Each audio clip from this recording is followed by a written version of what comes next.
Mesdames et messieurs, bonsoir, bonne année 2019 à vous tous. Merci de nous rejoindre pour ce Best-of 2018 de Code 24, le magazine francophone de la rédaction de Futur TV, en partenariat avec France 24. Vitrine culturelle de la Russie, Saint-Pétersbourg enchante chaque année des millions de touristes. Fondée par Pierre le Grand, la ville est rebaptisée Pétrograd pendant la Grande Guerre, puis Léningrad à la mort de Lénine, qui mena la révolution de 1917. Redevenue Saint-Pétersbourg à la chute de l'URSS, la ville dont l'identité a été façonnée par ces époques reste particulièrement marquée par le siège des nazis. L'hiver 41-42 est le plus meurtrier. À la famine s'ajoutent des températures extrêmes et des épidémies. Les survivants n'ont plus la force d'enterrer les corps. Tous les animaux sont mangés et les cas de cannibalisme se multiplient. Aujourd'hui, la ville de Saint-Pétersbourg vit encore au rythme de cette mémoire et des cérémonies d'hommage. Et ses habitants portent toujours l'héritage et les stigmates de cette terrible époque. Le reportage d'Elena Volochine.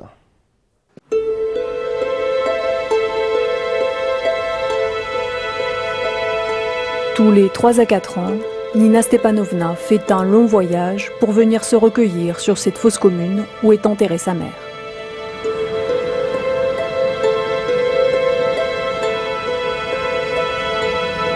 Au printemps 1942, après un long hiver dans Léningrad assiégé, la mère de Nina Stepanovna succombe au froid, à la famine et aux maladies. Tant de gens mouraient. Il était impossible pour qui que ce soit de les enterrer. À l'hiver 41-42, les cadavres s'entassaient dans les cours d'immeubles. On les alignait comme des bûches. Même si elle n'avait que 10 ans, le souvenir de ce terrible hiver reste gravé dans sa mémoire. En novembre 41, les rations de pain sont brusquement tombées à 125 grammes pour les enfants et ceux qui ne faisaient pas un travail physique, et 250 grammes pour les autres. La faim, le froid, les bombardements, mais les gens mouraient surtout de faim. Par exemple, j'allais chercher le pain et quelqu'un marchait à côté de moi. Je ne pouvais pas dire s'il était jeune ou vieux, car la faim faisait paraître les gens vieux. Il marchait et il tombait. Il mourait et la neige le recouvrait. Mais au printemps 42, on a commencé à nettoyer la ville de ses cadavres. C'est alors qu'est apparu ce cimetière. 186 fosses communes, où les corps furent déversés par centaines de milliers. Mes autres proches sont aussi enterrés, mais je ne sais pas dans quelle tombe. C'est pourquoi, à chaque fois que je viens ici, je visite 5 fosses communes de 1942.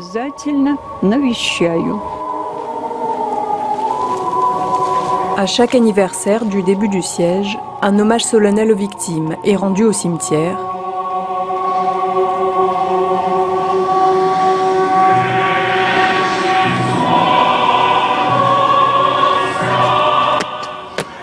Aux premières loges, le gouverneur de Saint-Pétersbourg. Pour moi, c'est depuis ce jour-là que je n'ai plus jamais revu ma grand-mère, mon grand-père et mon oncle, morts durant ces années de siège. C'est ce jour de 41 où ma mère est restée seule à 14 ans. C'est pourquoi, bien sûr, c'est notre mémoire. Pour moi, pour ma famille, pour mes enfants et mes petits-enfants, celle des héros dont nous sommes les descendants. Une mémoire que gardent encore à Saint-Pétersbourg quelques 90 000 blokadniki,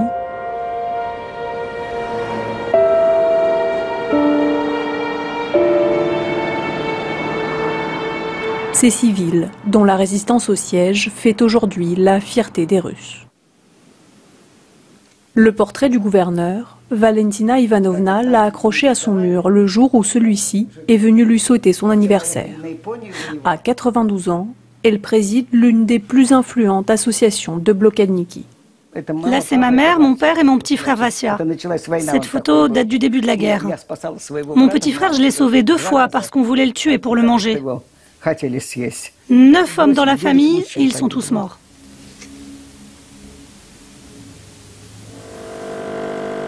À la chute de l'URSS, Valentina Ivanovna débute un autre combat, celui pour la reconnaissance des blokadniki.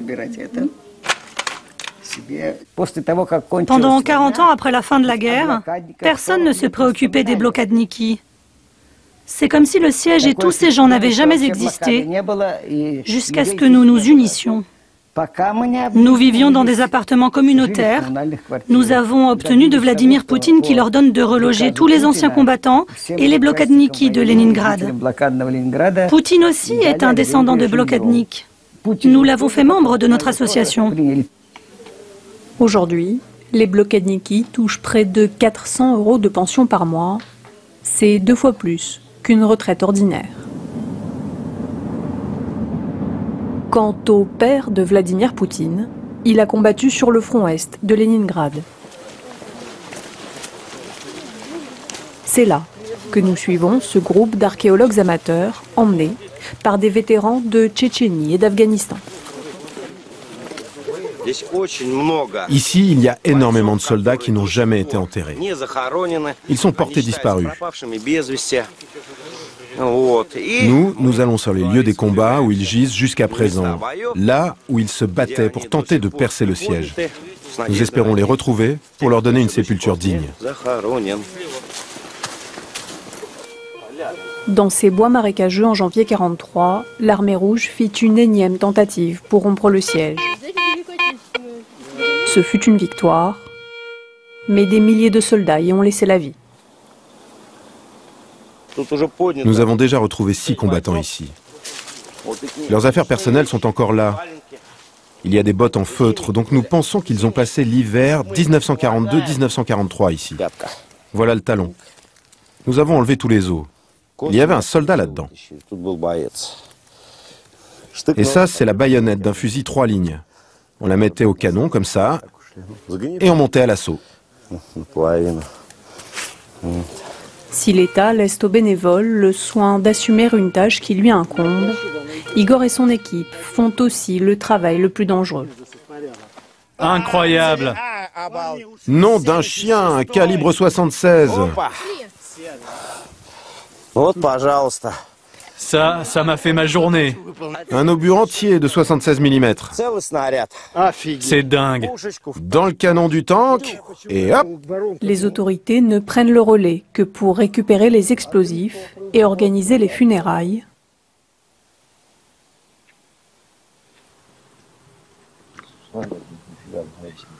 Cette année encore, grâce aux recherches des bénévoles à travers toute la région, plus de 3000 soldats ont été enterrés dans de nouvelles fosses communes.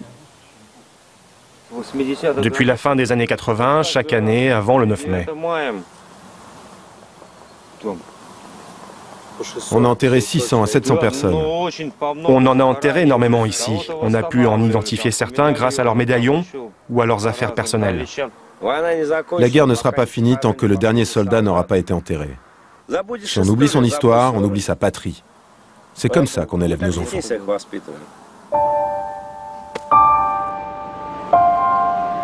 Transmettre la mémoire aux futures générations.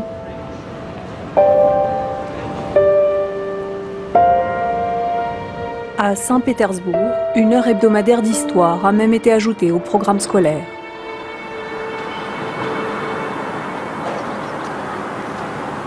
Cette école a poussé plus loin l'initiative en introduisant l'histoire de Leningrad dès le CP. Une fois par semaine, les cours se déroulent ici, au musée du siège, fondé en 68 par les écoliers et les enseignants. Regardez s'il vous plaît le thème de notre leçon d'aujourd'hui. Se rappeler, ne pas oublier, ne jamais reproduire. Les élèves sont invités à lire les journaux intimes des blokadniki. Mon cher Volodia, en partant, tu m'as demandé de survivre. Pardonne-moi si je ne peux pas tenir parole. Mais s'il te plaît, ne crois pas que je meurs de faim. Je ne veux juste plus manger et je ne souffre plus. Je t'embrasse d'un dernier doux et vivant baiser. Ta Natacha. De quoi nous parle cette lettre? D'amour. À chaque âge, nous enseignons cette histoire de manière différente. Mais il ne faut surtout pas cacher la vérité sur la guerre et le siège. Et si nous demandons aux enfants, les enfants, levez la main, ceux dont les familles ont traversé le siège. Vous voyez, ce sont les enfants de Leningrad. Leur grand-mère, leur grand-père, arrière-grand-mère et arrière-grand-père ont vécu cela, et les enfants doivent se souvenir. Lorsque vous pensez au siège, qu'est-ce qui vous vient à l'esprit? Разруха, страдания, обида. Люди подписали мирный договор, а потом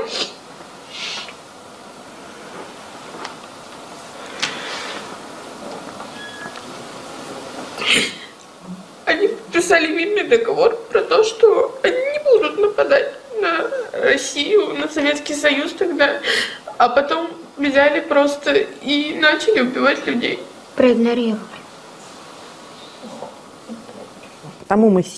Si ce thème est aussi sensible pour nous, c'est parce qu'aucun pays n'a perdu autant de citoyens que le nôtre. L'URSS et ses 21 millions de morts durant la Seconde Guerre mondiale.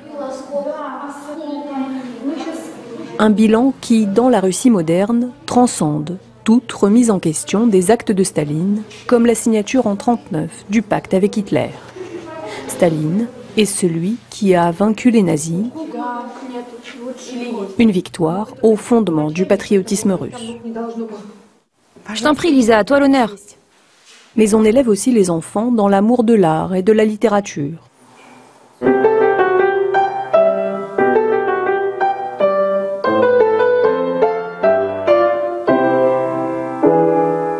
Saint-Pétersbourg est avant tout la capitale culturelle de la Russie.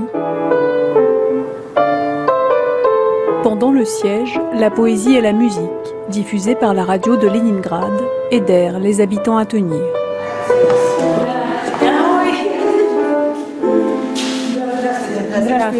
Bonjour, allons-y. En 1943, Ludmila Ivanovna avait l'âge de Lisa. Et elle aussi était élève de piano dans la seule école de musique restée ouverte. Une fois par semaine, elle venait ici, à la maison de la radio, pour jouer du piano à l'antenne. Ici, il y avait même un orgue, et tout l'orchestre s'asseyait là. Je m'étonnais sans cesse. Pourquoi nous emmenait-on à la radio alors que nos mains étaient gelées et couvertes d'abcès à cause du scorbut et du froid et que nous avions du mal à jouer? Plus tard, mon professeur m'a expliqué que si les enfants venaient ici une fois par semaine pour jouer de la musique, cela voulait dire que la ville continuait à vivre. Aujourd'hui, pour la première fois, Ludmila Ivanovna va visiter le musée de la radio. Il y a 40 ans, Zoya Kravchuk a participé à sa fondation. Pendant le siège, la radio ne s'est jamais tue, ne serait-ce qu'une seconde. Même lorsqu'il y avait de courtes pauses, on diffusait soit de la musique, soit le son du métronome. On dit que Churchill, qui avait plusieurs postes de radio dans son bureau, avait l'un d'entre eux branché sur Radio Leningrad. Et lorsqu'il entendait le métronome, il comprenait que la ville ne s'était pas rendue.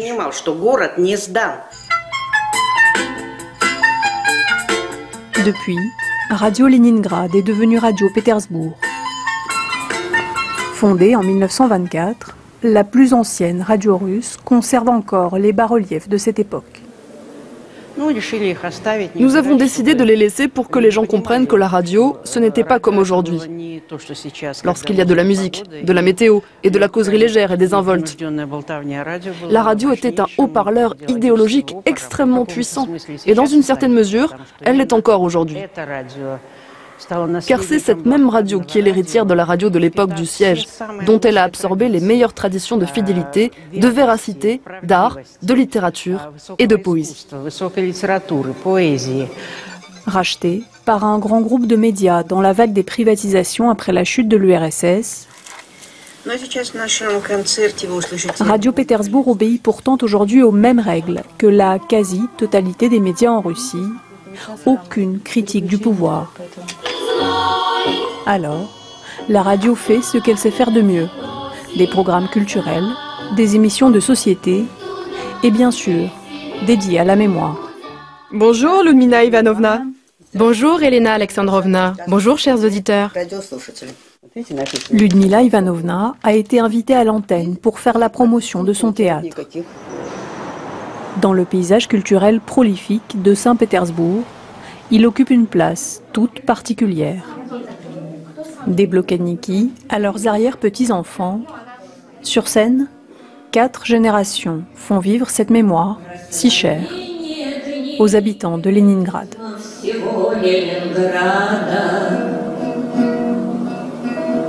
И о детстве блокадном трагический горький рассказ. И о жизни в кольце с лаконичным названием блокада. Allez, restez des nôtres, on se retrouve après cette très courte pause. A tout de suite.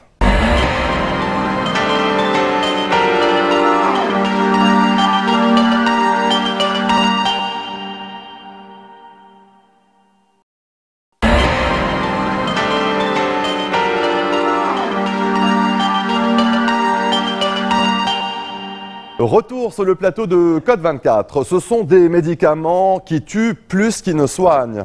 Chaque jour aux États-Unis, les opioïdes, ces pilules addictives dérivées de l'opium, tuent environ 140 personnes.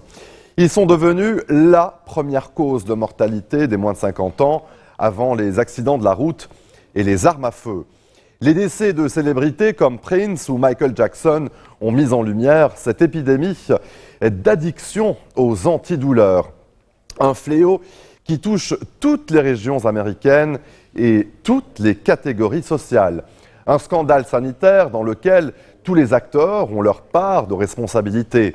Le gouvernement et ses agences influencées par les lobbies pharmaceutiques et qui n'ont pas su régler les laboratoires pharmaceutiques, pour qui les profits se chiffrent en dizaines de milliards de dollars et qui ont dissimulé la dangerosité de certains médicaments et certains médecins peu scrupuleux.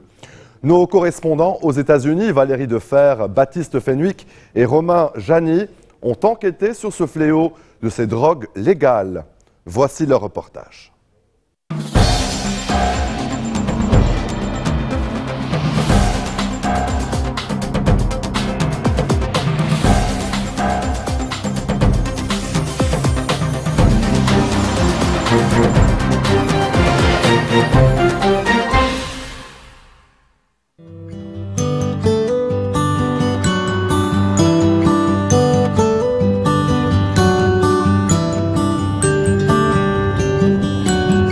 L'officier Yakourt protège la communauté d'Everett depuis plus de 20 ans.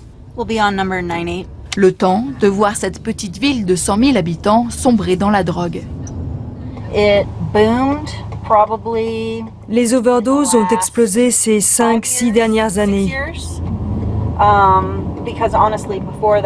Parce que honnêtement, avant ça, on rencontrait rarement des gens qui prenaient de l'héroïne. Et maintenant ? Et maintenant, tous les gens qu'on croise en prennent. Face à l'ampleur du phénomène, la police d'Everett a créé une unité spéciale.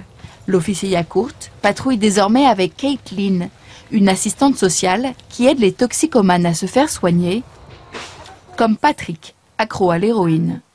Mais combien vous diriez que vous consommez en ce moment en moyenne ? 1 gramme par jour.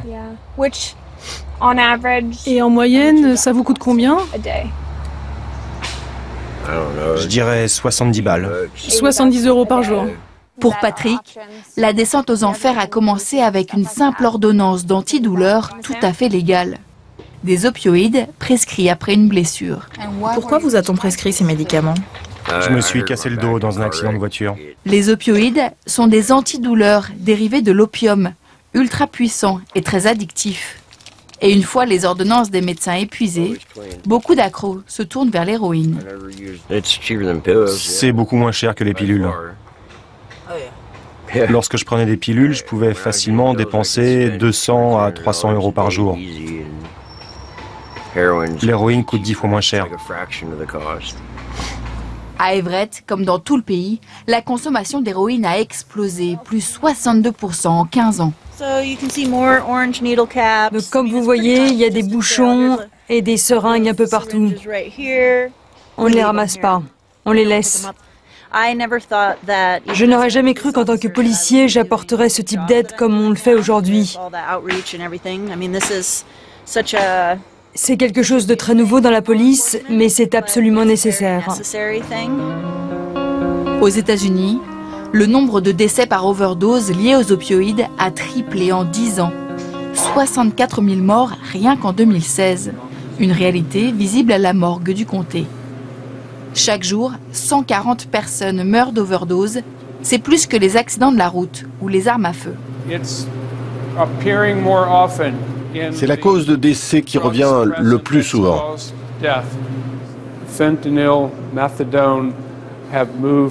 Le fentanyl, la méthadone sont devenus en 10 ans des causes majeures d'overdose.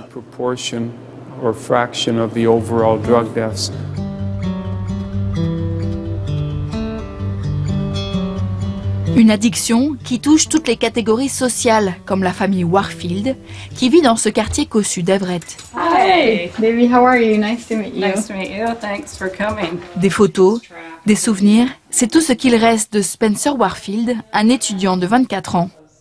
Il était très sportif et très grand. 1m98. Il est là sur la photo, c'est l'un des plus grands de l'équipe. Il y a 5 ans, Spencer a succombé à une overdose. Il était accro aux antidouleurs, puis à l'héroïne. Je me suis réveillée et j'ai entendu le son très fort de la télé. Et je me suis dit qu'il s'était simplement endormi devant. Donc j'ai attendu 1 heure ou 2, puis je suis descendue pour voir comment il allait. Et il avait fait une overdose.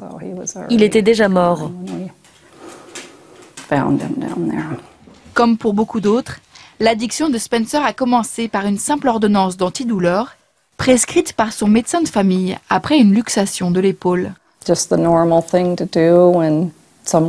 On lui a donné quelque chose pour soulager la douleur, ce qui paraît tout à fait normal quand quelqu'un se blesse. Le médecin était notre voisin, donc nous avions confiance en lui et nous avons trouvé cela normal à l'époque. Aujourd'hui, ses parents pointent du doigt les médecins et surtout les laboratoires pharmaceutiques qui ont développé ces antidouleurs. Ils ont créé une grave épidémie et ils ne font rien, ni eux, ni la communauté médicale pour aider les gens.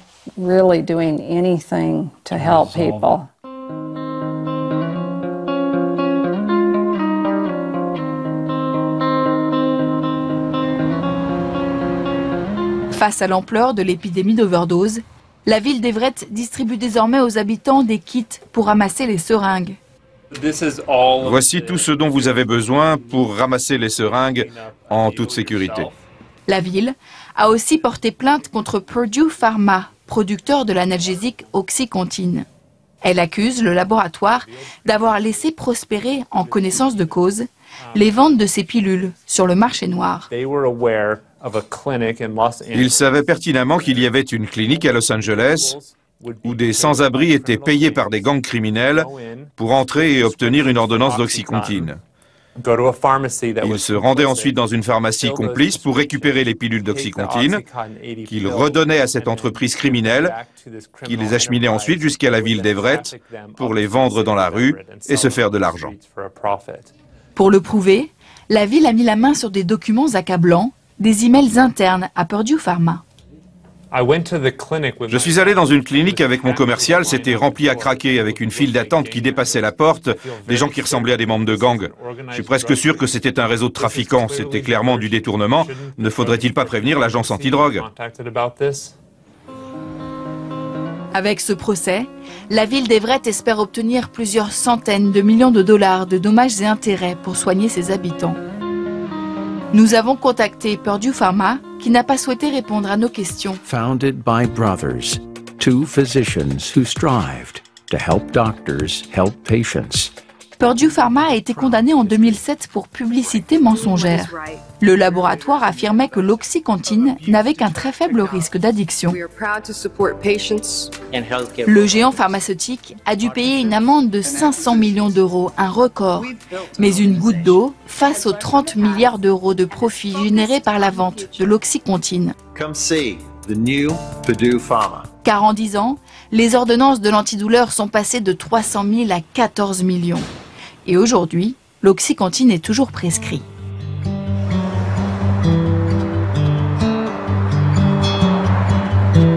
Chaque semaine, Bobby Catenez rend visite à son médecin. Comment vous sentez-vous? Pas aussi bien que j'aimerais. Cette secouriste de formation est devenue accro à l'oxycontine après un grave accident de cheval. Lorsque je prenais ces opioïdes, je pensais que tous mes ennuis allaient disparaître. Je vais pas vous mentir, quand vous commencez à en prendre, c'est une sensation incroyable, un sentiment d'euphorie, où tout va bien se passer, quoi qu'il arrive. Dans les années 2000, les opioïdes sont devenus les médicaments de référence pour traiter la douleur. Mais aujourd'hui, ces analgésiques à base de méthadone, d'oxycodone ou d'hydrocodone tuent davantage qu'ils ne soignent. Plus d'Américains sont morts l'année dernière d'overdoses liées aux opioïdes que tous les Américains morts au Vietnam. Il y a eu une augmentation exponentielle, surtout après les années 2000, lorsqu'on a décidé de traiter la douleur de façon plus agressive aux États-Unis. Et du coup, la douleur est devenue le 5e signe vital et le Congrès américain a fait de 2001 à 2011 la décennie de lutte contre la douleur. Avant, les docteurs avaient tendance à dire « ça va faire mal, désolé », et maintenant les médecins sont encouragés à traiter la douleur de façon plus efficace. Pour enrayer cette surconsommation d'antidouleurs, le gouvernement a mis en place un programme de surveillance des ordonnances. Avant, il n'y avait aucun moyen de savoir si mon patient obtenait des ordonnances de moi, de Dr. Jones et Dr. Smith et Dr. Thomas, alors que maintenant, je peux regarder sur la base de données du Centre de surveillance des ordonnances et connaître tous les médicaments prescrits à mon patient ces 6 derniers mois. Ça aide beaucoup. Résultat, le nombre d'ordonnances a chuté, mais sans médicaments, les accros comme Bobby se tournent alors vers le marché noir, puis les drogues de rue comme l'héroïne. Pour moi, l'héroïne, c'était pour les toxicos et je n'étais pas une toxico. J'étais une femme d'affaires brillante, une mère de famille, présidente de l'association des parents d'élèves. Et aujourd'hui, je dis souvent aux gens que si ça a pu m'arriver à moi, ça peut arriver à n'importe qui.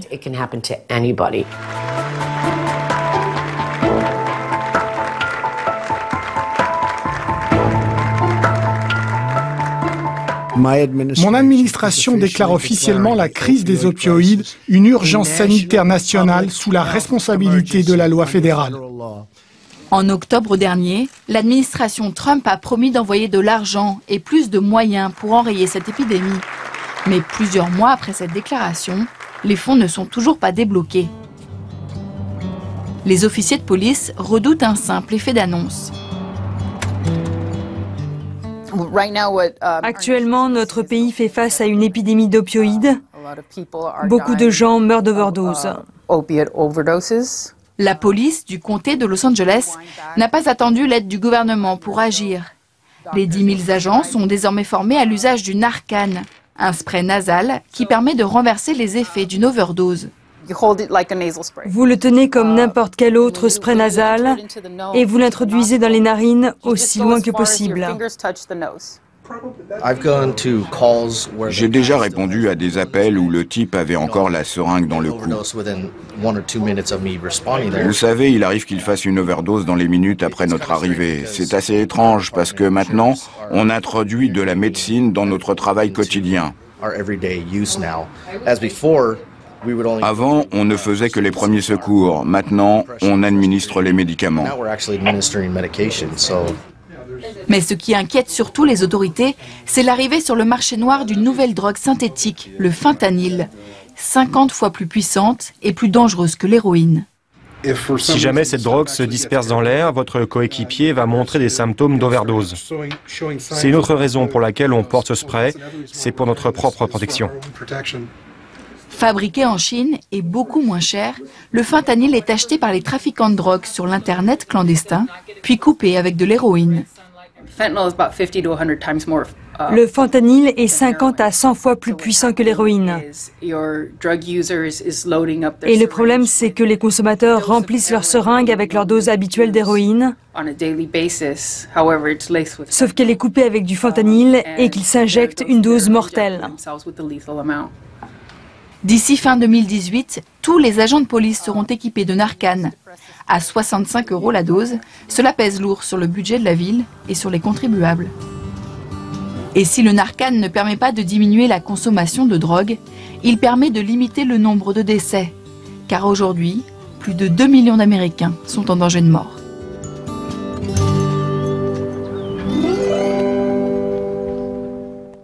Restez des nôtres, on se retrouve après ceci.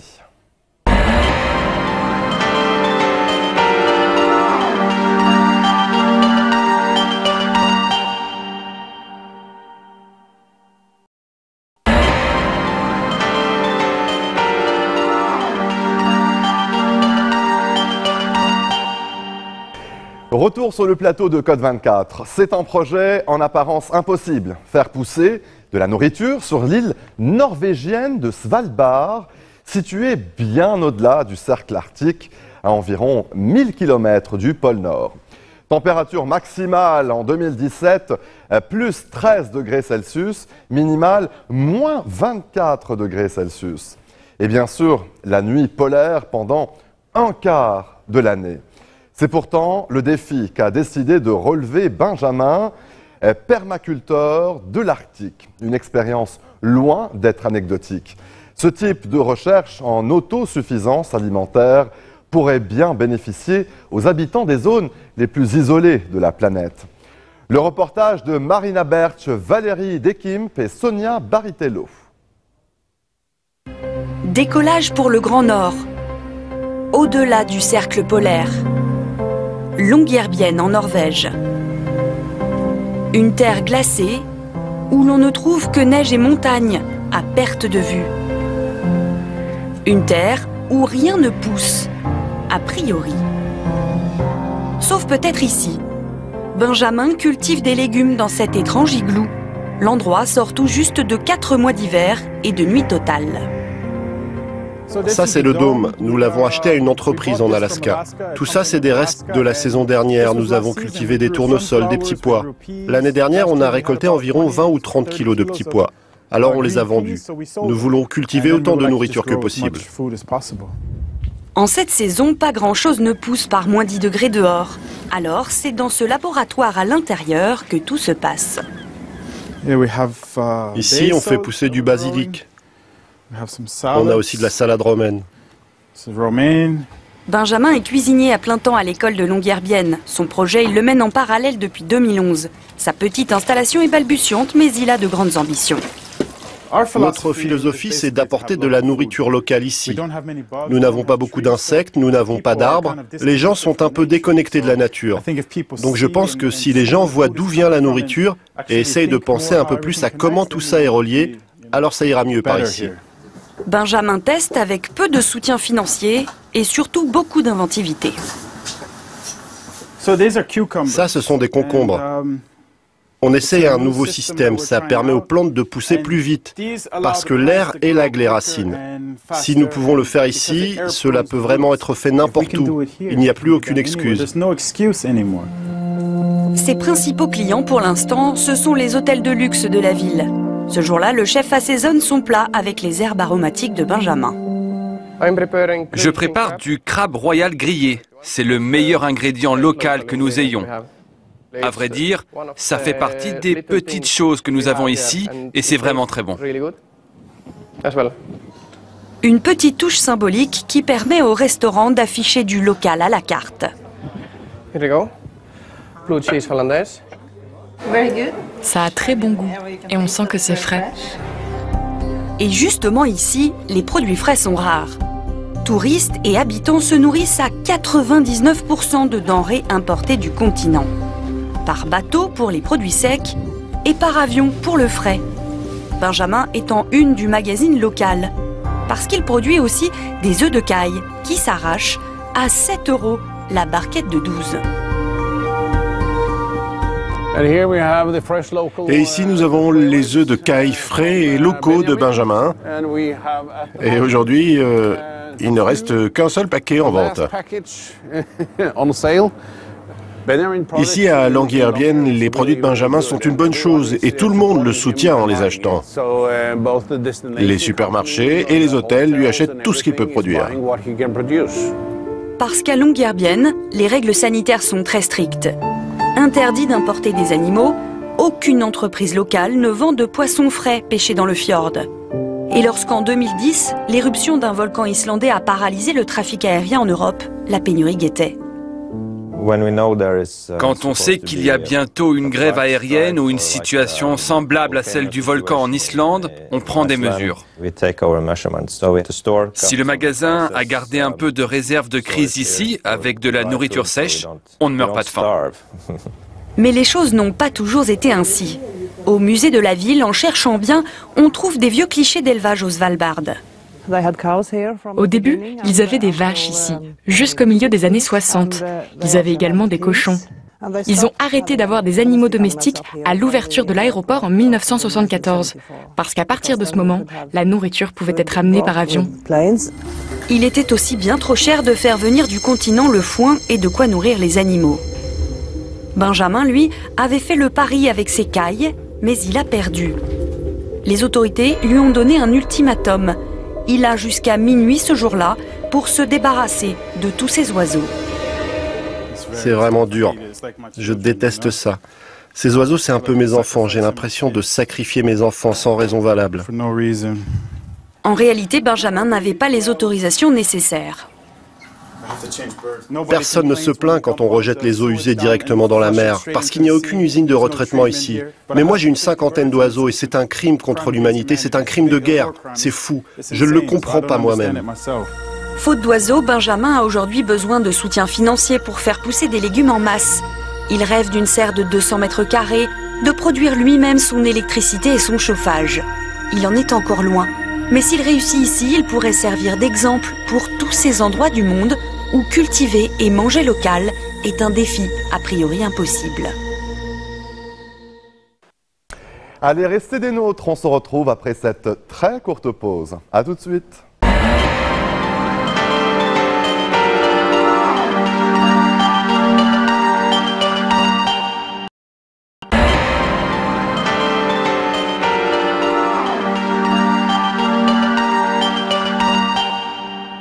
Retour sur le plateau de Code 24, direction la Colombie et sa capitale, Bogota. Comment les artistes font-ils peu à peu changer l'image de leur pays? Vincent Roux et ses invités vous emmènent à la découverte d'une Colombie qui tente d'oublier la guerre civile, où le trafic de drogue et de s'inventer un avenir différent. L'art et la culture sont au cœur de ce renouveau.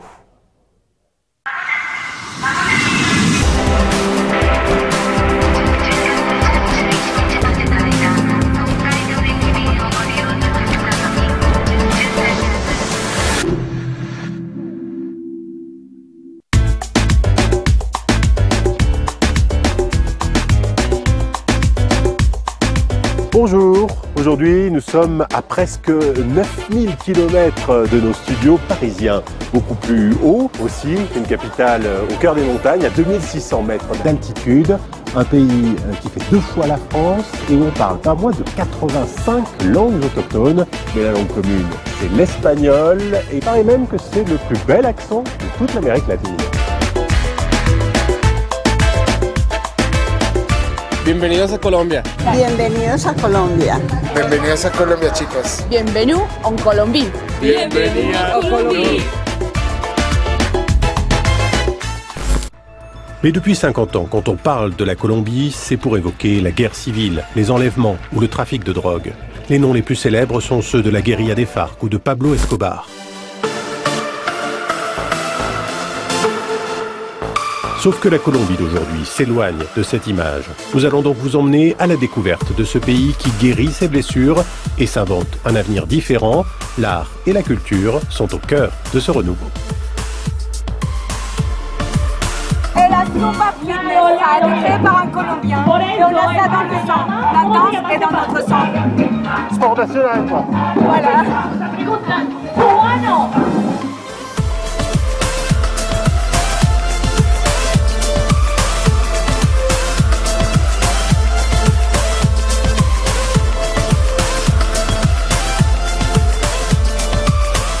Des cours de Zumba en plein air à la place Bolivar, le cœur historique de la ville. Notre guide dans les rues de Bogota, c'est la journaliste Diana Valderrama. Bonjour, bienvenue en Colombie. Merci. Alors Bogota, c'est la ville où tu vis, où tu travailles. Comment est-ce que tu décrirais cette capitale ? Alors Bogota, c'est tout d'abord une ville de contraste. Contraste parce qu'il y a 30 ans, il y avait beaucoup de violence. Aujourd'hui, c'est une capitale qui est devenue très sûre, très moderne. Beaucoup d'étrangers s'y installent. Contrasté aussi à cause du climat. On imaginerait toutes les villes de Colombie où il fait chaud, mais non. Mais ici, il fait pas très chaud, froid. Et contrasté aussi, comme dans toutes les villes d'Amérique latine, où il y a d'un côté les très riches et les très pauvres. Mais on est en train de devenir une des principales capitales de l'Amérique latine. Alors on a parlé de la violence, des guérillas, des FARC, le ELN, les paramilitaires. On en est où aujourd'hui ? Les FARC ont déjà déposé les armes. Avec l'ELN, on entame des dialogues. Les paramilitaires, on avait fait un processus de paix, mais il y a quelques groupuscules qui repoussent précisément pour s'opposer au processus avec les FARC. La société reste divisée politiquement, mais les gens ont ce discours pour la paix. Ils veulent tous la paix et ça se voit dans l'art, la musique, la culture. C'est quand même quelque chose qui revient toujours.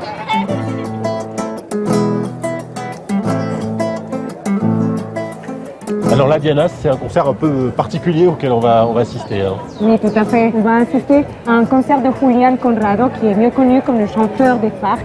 C'est un guerrillero qui chante. Attention, mucha atención, les voy a ser muy sincero. Julián Conrado a été pendant 30 ans un combattant des FARC et même un membre de l'état-major de la guérilla. Il a passé 3 ans en prison, aujourd'hui il est libre et se produit régulièrement à travers le pays, ce qui ne fait pas forcément l'unanimité. Je pense que c'est important de réconcilier le pays. Maintenant, lui, il peut porter un message de paix dans ses chansons.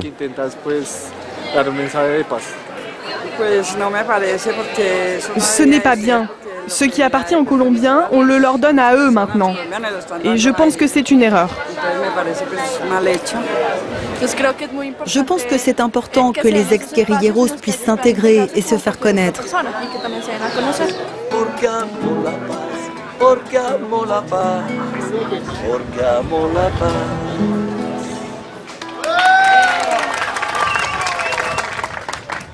Et dans votre chanson, là, vous disiez « J'aime la paix, je suis un guerriero de la paix ». C'est ça aujourd'hui votre message ? En tant que guerriero, je me suis toujours inspiré de l'amour. Et en tant que révolutionnaire, mon but a toujours été la paix. Je suis le seul à ne jamais avoir déposé les armes. Car maintenant, mon fusil, c'est ma guitare. Aujourd'hui, donc, vous chantez pour la paix, vous chantez pour l'amour. Est-ce que vous comprenez quand même qu'il y ait des gens pour qui vous représentez encore la violence et le terrorisme ? Et bien logiquement, l'amour aussi a ses ennemis, la haine. Je suis plus que certain que le peuple colombien imposera sa volonté aux ennemis de la paix. Il est temps d'arrêter de nous entretuer entre frères et sœurs. C'est à cette partie du conflit que nous voulons mettre fin, maintenant. Para mí esto no es obra del diablo, tampoco de Dios. De la avaricia de unos canallas nace la maldad. Quiero en vez de un fusil en mis manos llevar una flor.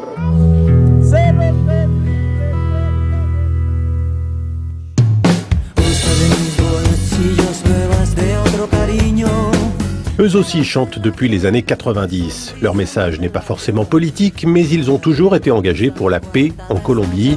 Aterciopelados, c'est un groupe de rock alternatif, récompensé 2 fois aux Grammy Awards. Ils sont aussi ambassadeurs de la paix pour Amnesty International.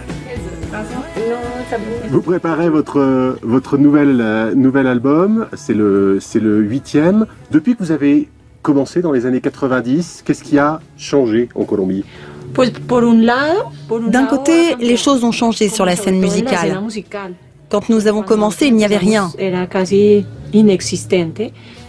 Aujourd'hui, il y a beaucoup d'artistes qui font de la très bonne musique et qui voyagent à travers le monde. Mais en même temps, quand nous reprenons nos chansons de ces années-là, elles nous semblent toujours d'actualité, comme Colombia Conexión. Aujourd'hui, on est dans un processus de paix, de réconciliation super important. Mais on est aussi toujours dans un beau merdier. Vous pensez que les artistes ont un rôle politique à jouer? Eh bien, je pense que tout acte de création est forcément politique. Il reflète une idée, une vision de votre pays. Et parfois, ne pas prendre parti ouvertement, c'est aussi une position politique. ¿Acaso deseas sentir en ti todos los ojos y desencadenar silbidos al pasar? Mira la esencia, no las apariencias. Mira la esencia, no las apariencias. El cuerpo es solo un estuche y los ojos la ventana de nuestra alma aprisionada. Mira la esencia, no las apariencias. Mira la esencia, no las apariencias. Alors là, Diana, on est dans un quartier résidentiel qui n'a pas l'air d'avoir grand-chose de spécial. Pourquoi tu nous emmenais là? Alors, parce que tu as déjà goûté le café colombien, tu as déjà écouté de la musique colombienne, mais il faut absolument que tu regardes une de nos spécialités. Je vais te montrer. À toute heure du jour ou de la nuit, si une télévision est allumée dans un café ou une maison de Colombie, il y a de fortes chances qu'elle soit branchée sur une telenovela. Ces feuilletons que diffusent toutes les chaînes d'Amérique latine. La Colombie est le premier producteur mondial. Nous voici sur le tournage de La Nocturna et Marcela Carvajal est l'une des stars de la série. Mi nombre es Esther Cavalier. Hasta hace poco dicté cátedra en una de las universidades privadas más importantes de este país. Marcela, bonjour. Te presento a Vincent Roux, él es presentador de France 24. Bonjour, vous êtes une des stars de cette série La Nocturna. Oui. Vous pouvez nous expliquer en quelques mots ce que raconte cette série? C'est une série qui se passe dans une université privée, où les étudiants viennent suivre des cours du soir parce qu'ils travaillent la journée. C'est un lieu de rencontre, grâce à mon personnage, pour des jeunes qui viennent de différents milieux sociaux, de différentes régions du pays, où les niveaux scolaires sont très différents.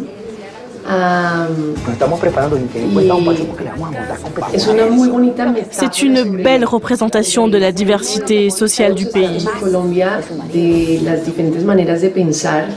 Ça ne ressemble pas vraiment à l'idée qu'on a, nous, de l'extérieur d'une telenovela. C'est un peu différent comme série. Oui, à l'étranger, les gens ont l'habitude des telenovelas très mélodramatiques. Si. Avec la jeune fille pauvre que le bel homme riche vient sauver. C'est un genre très latino. Mais en même temps, on ne se limite pas à ça. On n'a pas peur d'écrire d'autres histoires pour d'autres publics. Soy el profesor Mario Quiñones, director del programa. Mi vida es la administración y la educación. Donc Vincent, je te présente Jorge Enrique Abello. Il est un des acteurs les plus connus de la Colombie, un des protagonistes de Betty, Ugly Betty. Oui, Betty la Fea. Yo soy Betty la Fea, c'est ça.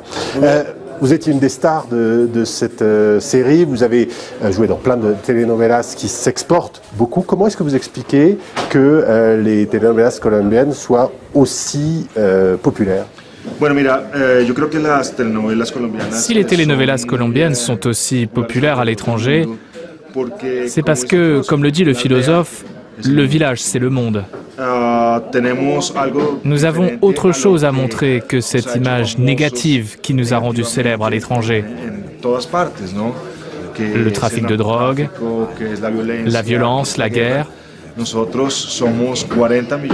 sommes 48 millions de Colombiens qui luttent dans leur vie de tous les jours pour l'amour, pour leurs rêves, qui essayent de rattraper leurs erreurs. Et c'est ça que nous montrons à travers ces séries d'un nouveau genre. Parce que nous ne faisons pas des telenovelas classiques, nous faisons des séries avec du drame, mais aussi de la comédie, de l'humour. Et c'est ça qui fait notre succès dans le monde entier. Usted sabe que yo fui a la nocturna y eso no es ambiente para una mujer. ¿Cómo ve? Esther, no quiero perderla. ¿Usted me recuerda por qué es que estoy aquí? Porque no tenía otra opción. La Colombie a connu beaucoup de violence. Est-ce que vous pensez que les acteurs, les réalisateurs ont un rôle à jouer pour la réconciliation des Colombiens? Je pense que la réconciliation dans un pays qui a été en guerre pendant 50 ans n'est pas une simple signature sur un traité ou une décision purement politique. La réconciliation est faite d'actes de réconciliation et donc de gestes d'amour, de tolérance. C'est aussi notre rôle en tant qu'artiste. L'art est une forme d'expression qui nous permet de transformer les rêves en réalité grâce à la fiction. Et toi, dans ta maison, tu peux les rendre réels dans ta vraie vie. Moi, je veux être optimiste.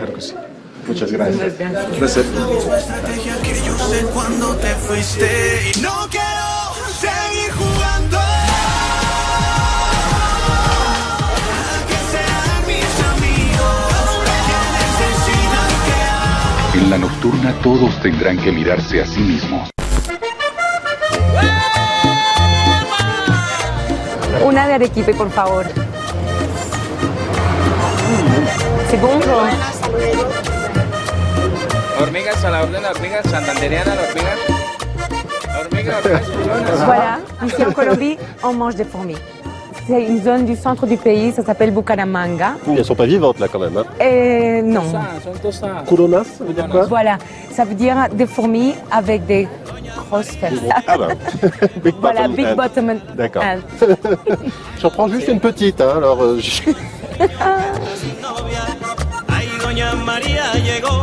Alors. Si on pense pas à quoi ce qu'on est en train de manger, c'est... Y ella quiere ver, y ella quiere ver, y ella quiere ver, Chora-se por quem dia só me fez chorar. Chora-se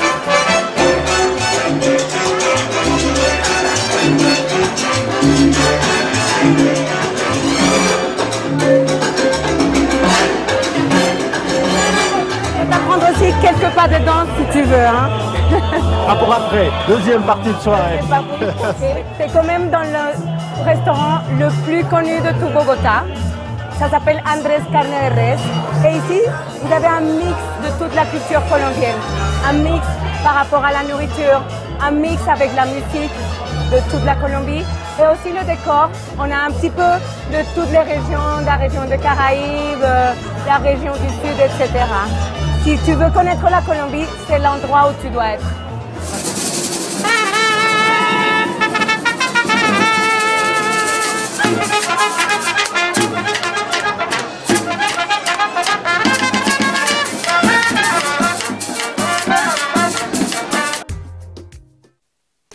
Code 24, c'est déjà fini pour cette semaine. Nous vous donnons rendez-vous la semaine prochaine pour une nouvelle fenêtre sur l'actualité internationale. Vous pouvez dès à présent revoir cette émission sur notre site internet. N'hésitez pas à nous envoyer vos commentaires à l'adresse qui s'affiche au bas de votre écran. Excellente suite de programmes sur notre antenne. Et encore une fois, au nom de toute l'équipe, bonne année 2019 à toutes et à tous.